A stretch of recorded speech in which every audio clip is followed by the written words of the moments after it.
Vitamin related MCQ প্রশ্ন যেগুলি যে কোনো কম্পিটিটিভ এক্সামের জন্য খুব ইম্পর্টেন্ট। প্রথম প্রশ্ন, vitamin was invented by, vitamin আবিষ্কার হয়েছিল এফ জি হপকিনের দ্বারা এবং এই ভিটামিন নামটি বা পদটি প্রথম ব্যবহার করেছিলেন ফাঙ্ক। এগুলি খুব ইম্পর্টেন্ট টপিক। ভিটামিন আর টু টাইপ, ভিটামিনকে দুই ভাগে ভাগ করা যায়। একটা হচ্ছে ওয়াটার সলিউবল ভিটামিন অর্থাৎ জলে দ্রবণীয় ভিটামিন, এবং একটা হচ্ছে ফ্যাট সলিউবল ভিটামিন অর্থাৎ ফ্যাটে দ্রবণীয় ভিটামিন। ওয়াটার সলিউবল ভিটামিনের মধ্যে ওয়াটার সলিউবল ভিটামিনকে দুই ভাগে ভাগ করা যায়। একটা হচ্ছে ভিটামিন বি এবং ভিটামিন সি হচ্ছে ওয়াটার সলিউবল ভিটামিন, আর ফ্যাট সলিউবল ভিটামিন হচ্ছে এ ডি ই কে, এটা হচ্ছে ফ্যাট সলিউবল ভিটামিন অর্থাৎ এগুলো ফ্যাটে দ্রবণীয়। যেখানে আমরা দেখতে ভিটামিন প্রথম আবিষ্কৃত হয়েছিল এফ জি হপকিনের দ্বারা, এবং এই পদ দিয়ে ভিটামিন এই কথাটি নামটি প্রথম ব্যবহার হয়েছিল ফাঙ্কের দ্বারা। ভিটামিন দুই রকমের, একটা ওয়াটার সলিউবল ভিটামিন আর এটা হচ্ছে fat soluble vitamin. Water soluble vitamin vitamin B এবং ভিটামিন সি হচ্ছে ওয়াটার সলিউবল ভিটামিন, জলদ্রবণীয় ভিটামিন। ভিটামিন ফ্যাট সলিউবল ভিটামিন যেরকম এ ডি ই কে, এগুলো হচ্ছে ফ্যাট সলিউবল ভিটামিন। এবার ভিটামিনের বিভিন্ন ভিটামিন রয়েছে, ভিটামিনগুলো বিজ্ঞানসম্মত কেমিক্যাল নামগুলো আমরা দেখবো। ভিটামিন এর কেমিক্যাল নাম রেটিনল, ভিটামিন এর কেমিক্যাল নাম কিরেটিনল। ভিটামিন বি ওয়ানের কেমিক্যাল নাম থায়ামিন, ভিটামিন বি টু এর কেমিক্যাল নাম রাইবোফ্লাভিন, ভিটামিন বি থ্রির কেমিক্যাল নাম নিয়াসিন, ভিটামিন বি ফাইভের কেমিক্যাল নাম প্যান্টোথেনিক অ্যাসিড, ভিটামিন বি সিক্সের কেমিক্যাল নাম পাইরিডক্সিন, ভিটামিন বি সেভেনের কেমিক্যাল নাম বায়োটিন, ভিটামিন বি ইলেভেনের কেমিক্যাল নাম ফলিক অ্যাসিড, ভিটামিন বি টুয়েলভের কেমিক্যাল নাম সাইনোকোবালামিন, ভিটামিন বি নাইনের কেমিক্যাল নাম ফলিক অ্যাসিড, ভিটামিন 10, ভিটামিন 11 এবং ভিটামিন 9 এর সেম একই কেমিক্যাল নাম ফলিক অ্যাসিড।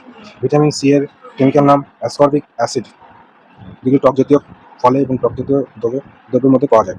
ভিটামিন ডি এর কেমিক্যাল নাম ক্যালসিফেরল, ভিটামিন ই এর কেমিক্যাল নাম টোকোফেরল, ভিটামিন কে এর কেমিক্যাল নাম ফাইলোকুইনল। এবার কোন ভিটামিনের অভাবে কী রোগ হয় সেগুলো আমরা দেখবো। যেরকম ভিটামিন এর অভাবে আমাদের কী হয়, আমাদের চোখ সম্বন্ধিত যে কোনো সমস্যাগুলো যেগুলো ভিটামিন এর অভাবে হয়, যেমন কালার ব্লাইন্ডনেস এবং এক্সোঅপথালমিয়া, নাইট ব্লাইন্ডনেস, এগুলো ভিটামিন এর অভাবে হয়। ভিটামিন বি ওয়ান অর্থাৎ বি ওয়ানের অভাবে কী হয়, বেরিবেরি রোগ হয়। ভিটামিন বি রিলেটেড বেরিবেরি রোগ হয় ভিটামিন বি ওয়ানের অভাবে। ভিটামিন বি টুয়েলভ অভাবে কী হয়, চামড়া ফেটে যাওয়া, ক্র্যাকিং অফ স্কিন, চামড়া ফেটে যাওয়া, রেডিস আইস, চোখ লাল হয়ে যাওয়া, হ্যাঁ, ঠোঁট ফাটা, মাউথ আলসার, এগুলো ভিটামিন বি টুয়েলভ অভাবে হয়। হোয়াইটনিং অফ হেয়ার অর্থাৎ চুল সাদা হয়ে যায়, এগুলো ভিটামিন বি থ্রির অভাবে হয়। ভিটামিন বি থ্রির অভাবে কী হয়, চুল সাদা হয়ে যাওয়া, মেন্টালি মানসিক দুর্বলতা এবং চর্মরোগ সংক্রান্ত বিভিন্ন রোগগুলি ভিটামিন বি থ্রির অভাবে হয়। প্লেগরা ভিটামিন বি থ্রির অভাবে হয়। ভিটামিন বি ফাইভের অভাবে ইনসমনিয়া অর্থাৎ অনিদ্রা, ঘুম না আসা, বার্নিং ফিট অর্থাৎ পায়ের নিচে, পায়ের তালু, পায়ের পাতার নিচের অংশ জ্বালা করা, এই যে রোগটি, এটা ভিটামিন বি ফাইভের অভাব হয়। অস্বস্তি, ইরিটেবিলিটি অর্থাৎ অস্বস্তি ভাব, এটা ভিটামিন বি ফাইভের অভাব হয়। ভিটামিন বি সিক্সের অভাবে কী হয়, ভিটামিন বি সিক্সের অভাবে হয় অ্যানিমিয়া, স্কিন ডিজিজ এবং ডিপ্রেশন, এটা ভিটামিন বি সিক্সের অভাব হয়। ভিটামিন বি সেভেনের অভাবে কী হয়, প্যারালাইসিস হয়, বডি পেন হয়, হেয়ার ফলিং হয়, স্ক্যালিয়ান ইচি স্কিন হয় অর্থাৎ মাথার চুলকানি ভাব, এগুলি ভিটামিন বি সেভেনের অভাবে হয়। ভিটামিন বি ইলেভেন অর্থাৎ বি ইলেভেনের অভাবে অ্যানিমিয়া হয়। ভিটামিন বি টুয়েলভের অভাবে জন্ডিস, পার্নিসিয়াস, অ্যানিমিয়া, হ্যাঁ, এগুলি হয়। ভিটামিন অ্যাঙ্কেল এডিমা হয়, ভিটামিন বি টুয়েলভের অভাবে হয়। ভিটামিন বি টুয়েলভে বেশি পরিমাণে কী থাকে, কোবাল থাকে, একে সাইনোকোবালামিনও বলা হয়। কোবাল পাওয়া যায় ভিটামিন বি টুয়েলভে। আর ভিটামিন বি নাইনের হবে অ্যানিমিয়াও হয় এবং ডায়রিয়াও হয়। ভিটামিন সি অর্থাৎ ভিটামিন সির অভাবে কী হয়, স্কার্বি রোগ হয়, খুব ইম্পর্টেন্ট। সোয়েলিং অফ গাম অর্থাৎ মাড়ি ফুলে যাওয়া এবং মাড়িতে রক্তপাত হওয়া, এবং এগুলি হয় ভিটামিন সির অভাবে। ভিটামিন ডি অর্থাৎ হাড় সংক্রান্ত যে কোনো সমস্যা, যেরকম রিকেট রোগ হয়, কিসের অভাবে, রিকেট রোগ হয় ভিটামিন ডি এর অভাবে। এবং অস্টোমেলাসিয়া এবং অস্টোপোরোসিস, রিকেট রোগ হচ্ছে ভিটামিন ডি এর অভাবে হয়, এটি হাড়টা নরম হয়ে যায়। এবং অস্টোমেলাসিয়া এবং অস্টোপোরোসিস, এটি ভিটামিন ডি এর অভাবে হয়। এগুলি প্রাপ্তবয়স্কদের হয়। ভিটামিন ই ফার্টিলিটি রিলেটেড যে সমস্যাগুলি হয়, অর্থাৎ ফার্টিলিটি রিলেটেড যে সমস্যাগুলো, সেগুলো ভিটামিন ই এর অভাবে হয়। এবং আরবিসি অর্থাৎ রেড ব্লাড সেলগুলি নষ্ট হয়ে যায়, এগুলি ভিটামিন ই এর অভাবে হয়। রেড ব্লাড সেল ধ্বংস হয়, এগুলি ভিটামিন ই এর অভাবে হয়। ভিটামিন কে অর্থাৎ থাইলোকুইনানের অভাবে কী হয়, নন ক্লটিং অফ ব্লাড অর্থাৎ রক্ত জমাট না বাঁধা। ভিটামিন কে আমাদের কী করে, রক্ত জমাট বাঁধতে সহায়তা করে। অর্থাৎ ভিটামিন কে এর অভাবে কী হয়, রক্ত জমাট বাঁধাটা অর্থাৎ সমস্যা সৃষ্টি হয়, জমাট বাঁধে না, রক্ত সহজে জমাট বাঁধে না।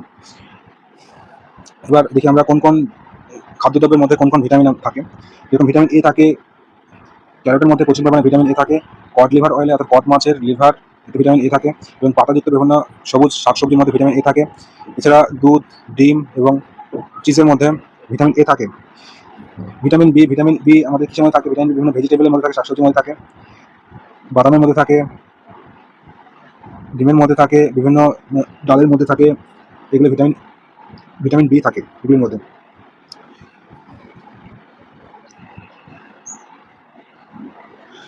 কোবাল কোন ভিটামিনে পাওয়া যায়, ভিটামিন বি টুয়েলভে কোবাল পাওয়া যায়। কোবাল পাওয়া যায় ভিটামিন বি টুয়েলভে। সিনথেসিস অফ ভিটামিন কোনো আমাদের বেশিরভাগ ভিটামিনই শরীরের সেলে কোনো ভিটামিনই আমাদের সিনথেসিস হয় না, সংশ্লেষণ হয় না বা উৎপাদন হয় না। এগুলি ভিটামিন জাতীয় বিভিন্ন খাবারের মধ্যে ভিটামিনগুলি তৈরি হয় এবং এখানে যেমন ভিটামিন ডি এবং কে এই দুটি একমাত্র ভিটামিন যেটি আমাদের শরীরের মধ্যে সংশ্লেষিত হয়। যেমন ভিটামিন ডি আমাদের চামড়ায়, ভিটামিন ডি আমাদের সূর্যের রশ্মি অবস্থিত আল্ট্রাভায়োলেট রশ্মির উপস্থিতিতে চামড়ার মধ্যে আমাদের ভিটামিন ডি সংশ্লেষণ হয় অর্থাৎ তৈরি হয়, এবং ভিটামিন কে আমাদের শরীরের মধ্যে কোলনের মধ্যে ভিটামিন কে সংশ্লেষিত হয়, তৈরি হয়, এবং কোলনের মধ্যে যে ব্যাকটেরিয়া আছে তার দ্বারা এগুলি সংশ্লেষিত হয় এবং তৈরি হয়। আর ভিটামিন এ আমাদের সঞ্চয় হয় কোথায়? লিভারের মধ্যে। ভিটামিন ডি এর অভাবে ক্যালসিয়াম জাতীয় বিভিন্ন রোগ হয়।